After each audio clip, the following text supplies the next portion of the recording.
யார் இந்த டி.கே. கலா? எல்லாருக்கும் தெரிஞ்சது இவங்க கில்லி படத்துல பிரகாஷ் ராஜுக்கு அம்மாவாகவும், குருவி படத்துல நம்ம தளபதிக்கு அம்மாவும் நடிச்சாங்கன்னு. ஆனா அது மட்டும் இல்லைங்க. இவங்க பிரபல பாடகி மற்றும் வடிவேலுக்கு தாயாக நடித்த பழம்பெரும் நடிகை சண்முக சுந்தரின் மூத்த மகள் தான் இவங்க. இவங்க கிட்டத்தட்ட 100க்கும் மேற்பட்ட பாடலை பாடியிருக்காங்க. சில ஹிட்டான பாடல்களை இவங்க தான் பாடினாங்கன்னு என்பது பெரிய ஆச்சரியம். அந்த வகையில இவங்க பாடின முதல்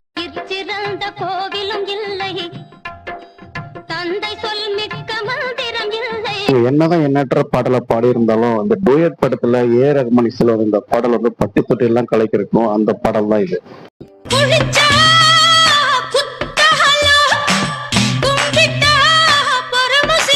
அப்புறம் கருப்பண்ண படத்துல வந்து இந்த பாடல்.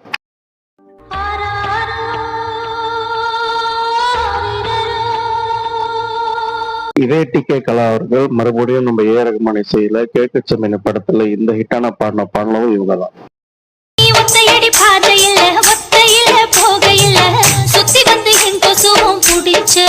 அடுத்ததா மே மாதம் படத்தில் இடம்பெற்ற இந்த பாடல்.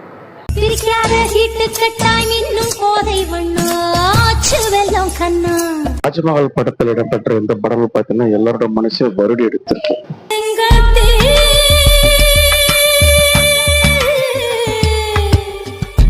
வீடியோ உங்களுக்கு பிடிச்சிருந்தா சப்ஸ்கிரைப் பண்ணுங்க, லைக் பண்ணுங்க, கமெண்ட் பண்ணுங்க.